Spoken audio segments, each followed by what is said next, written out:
মই নিজকে ধন্য মানিছোঁ এনেকুৱা অনুষ্ঠান এটাৰ লগত জড়িত হ'ব পাম বুলি মানে আশা কৰা নাছিলোঁ ভবাই নাছিলোঁ কালি মোক দীপেন ঠাকুৰীয়া তেওঁ মানে ষ্টুডেণ্টখিনি লৈ পেলাই মাতিব গৈছিলে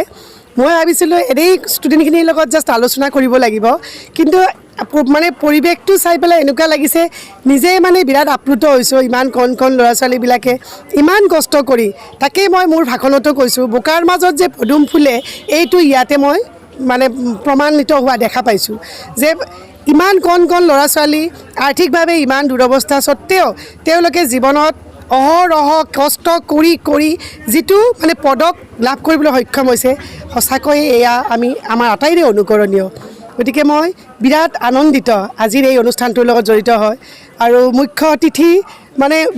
অতিথিৰ আসন সুন্দৰ মানে তাৰ সৌন্দৰ্য বৰ্ধন কৰিব নোৱাৰিলেও কিন্তু নিজকে ইয়াৰ আটাইৰে লগত একেলগ হ'ব পাই মই যথেষ্ট সুখী অনুভৱ কৰিছোঁ হয় বাক্সাৰ মানে আজি মই ইয়াতে আহিয়ে গম পাইছোঁ আচলতে মই টাইকাণ্ডোৰ লগত ইমান মানে ওতঃপ্ৰোতভাৱে জড়িত নহয় কিন্তু এওঁলোকৰ লগত থাকি দীপেন ঠাকুৰীয়াহঁতৰ লগত থাকি কিছু গম পাওঁ কিন্তু আজি আমাৰ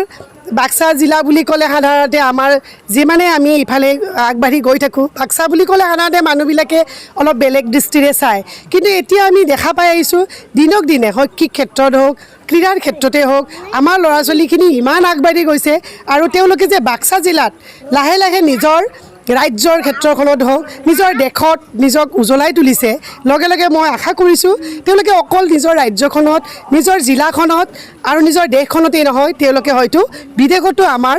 বাক্সা জিলাক উজ্বলাই তুলিব এয়াই মোৰ তেওঁলোকৰ ওচৰত শুভকামনা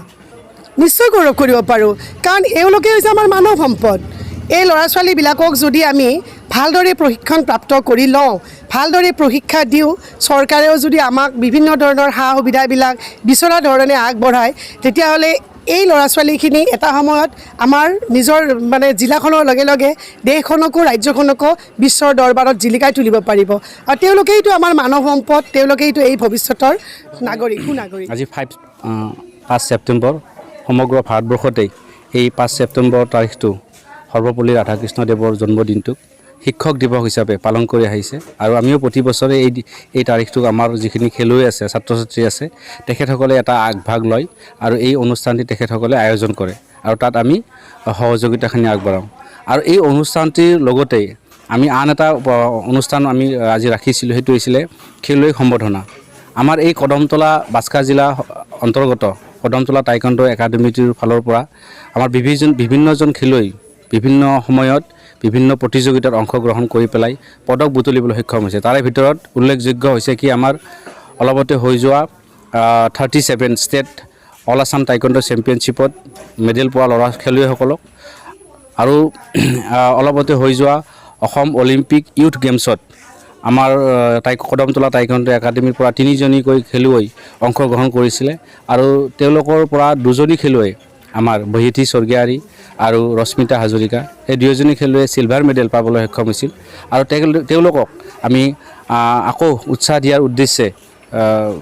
আমি আজিৰ এই অনুষ্ঠানটি ৰাখিছোঁ আৰু তেওঁলোকক আমি আজি সম্বৰ্ধনা জনাইছোঁ যাতে আগন্তুক পৰ্যায়ত আমি আকৌ ৰাষ্ট্ৰীয় তথা আন্তঃৰাষ্ট্ৰীয় পৰ্যায়লৈ আমি একে গতিৰে আমি যে ধাৰা যিটো আছে সেইটো যাতে আমি অব্যাহত ৰাখিব পাৰোঁ কি ধৰণৰ আপোনালোকে মেডেল দিলে আজি আমি মেডেল আমাৰ ফালৰ পৰা একচুৱেলি আমি মেডেল দিয়া নাই মেডেল তেওঁলোকে নিজেই চেম্পিয়নশ্বিপত পাইছিলে যেনেকৈ যোৱাটো সময়ত কলিকতাত অনুষ্ঠিত হৈ যোৱা ছেকেণ্ড অপেন নেশ্যনেলত বিভিন্নজন খেলুৱৈ সোণৰ ৰূপৰ ব্ৰঞ্জৰ পদক পাইছিলে তাৰপাছত আপোনাৰ 37 অল আছাম ষ্টেট টাইকোৱাণ্ডো চেম্পিয়নশ্বিপত অলপতে হৈ যোৱা ডিব্ৰুগড় দুলীয়াজনত তাতে আমাৰ বিভিন্ন গ'ল্ড চিলভাৰ মেডেল পাইছিলে তাৰপাছত আমাৰ আছাম ইউথ অলিম্পিকত আমাৰ খেলুৱৈসকলে চিলভাৰ মেডেল 2টাকৈ চিলভাৰ মেডেল আমি লাভ কৰিবলৈ সক্ষম হৈছিলোঁ আৰু সেইখিনি বস্তুকে আমি আজি তেওঁলোকৰ মাজত বিতৰণ কৰিছোঁ আৰু ইয়াৰ মাজতো আমাৰ বিভিন্ন সময়ত আমি কদমতলা টাইকোৱাণ্ডো একাডেমীৰ তৰফৰ পৰা বিভিন্ন বঁটা আমি লাভ কৰিছোঁ কিন্তু আমি ৰিচেণ্টলি মাত্ৰ অলপতে হৈ যোৱা যিখিনি চেম্পিয়নশ্বিপ আছে সেইখিনিৰহে পদকৰ যিখিনি প্ৰাপ্ত খেলুৱৈ তেওঁলোককহে আজি আমি মেডেলসমূহ মন কৰিছোঁ আপোনালোকক ক'লোৱে যে আমাৰ বহুত দুখীয়া ঘৰৰ মানে গতিকে আমি টকা পইচাৰ ফালৰ পৰা আমি কোনো চিন্তা ভাৱনা নকৰোঁ ইভেন আমি ফ্ৰী বুলি ক'লেও ভুল নহয় আৰু প্ৰশিক্ষণটো তাৰোপৰি আমি ছোৱালীসকলৰ কাৰণে স্পেচিয়েলি তেওঁলোকৰ কাৰণে সম্পূৰ্ণ বিনামূলীয়া আমি প্ৰশিক্ষণ আমি দি আহিছোঁ আপোনালোকৰ অনুষ্ঠানটো চলাই যোৱা আপোনালোকে বহুত সমস্যাৰ লগত সন্মুখীন হয় আপোনালোকে চৰকাৰৰ পৰা কিবা সাহায্য দিছে চৰকাৰৰ পৰা সাহায্য বুলি ক'বলৈ একো নাই ফুটা কৰি একো নাই যোৱাটো ছিজনত আমি ইভেণ্ট যিটো ষ্টেট চেম্পিয়নশ্বিপ হৈছিলে তাতে আমাৰ এটা ডিষ্ট্ৰিক্ট এফিলিয়েশ্যন ফিজ বুলি কোৱা হয় দিব লাগে যিটোৰ কাৰণে আমাক প্ৰতি বছৰে আমি নাম ল'ব লাগিব আজিও নাম ল'ম আমি আমাৰ প্ৰাক্তন আমাৰ MLA মনেশ্বৰ ব্ৰহ্ম ডাঙৰীয়া আমাৰ প্ৰাক্তন EM আমাৰ অঞ্চুমী খুংগুৰ ডাঙৰীয়া দেৱ তেখেতসকলে আমাক সুন্দৰভাৱে আমাক সহযোগিতাখিনি আগবঢ়াই আহিছিলে কিন্তু বৰ্তমান সময়ত আমি বৰ্তমান চৰকাৰৰ ফালৰ পৰা এনেকুৱা কোনো ধৰণৰ আমি সহযোগিতা আমি কিন্তু লাভ কৰিবলৈ সক্ষম অনুভৱ কৰোঁ কাৰণ আপোনালোকে জানে আমি বাস্কাৰ জিলা এনেই গৰীব দুখীয়া ঘৰ এখন ডিষ্ট্ৰিক্ট বুলি ক'লে ভুল নহয় তাৰোপৰি আমি কদমতলা টাইকোৱাণ্ডো একাডেমি আৰু সাংঘাতিকভাৱে আমি দুখীয়া শ্ৰেণীৰ এখন গাঁও বহুত ভিতৰুৱা অঞ্চল আৰু আমাৰ মেক্সিমাম অভিভাৱক হাজিৰা কৰা খেতি কৰা এনেকুৱা ধৰণৰ অভিভাৱকৰ পৰাই ল'ৰা ছোৱালীসকল আহে আমাৰ প্ৰেক্টিছ কৰিবলৈ মেট নাই এটি হল নাই আমি মাটিতেই প্ৰেক্টিছ কৰোঁ আমাৰ সা সৰঞ্জাম যেনেকৈ টাৰ্গেট পেড ফেন পেড এনেকুৱা বিভিন্ন বস্তু লাগে সেইবিলাকো নাই আমাৰ তো এই সমস্যাখিনি আমাৰ সাংঘাতিকভাৱে আছে কিন্তু এই সমস্যাখিনিৰ কথা আমি ভাবি থকা নাই আৰু যি আছে তাতে আমি সন্তুষ্ট হৈ পেলাই সেইখিনিতে আমি তেনেধৰণে আমি অনুশীলন আগবঢ়াই আহিছোঁ আশা ৰাখিছোঁ এটাই সপোন আমাৰ যাতে এই একাডেমিখনৰ পৰাই এদিন যাতে আমি গোটেই সমগ্ৰ অঞ্চল তথা জিলাখনলৈ তথা গোটেই অসম তথা ভাৰতবৰ্ষৰ আজি নাম জিলিকাই তুলিব পাৰোঁ সেইটো আশা বুকুত বান্ধিয়ে আমি আগুৱাই গৈ আছোঁ বৰ্তমান আপোনাৰ ছাত্ৰ ছাত্ৰী কিমান আছে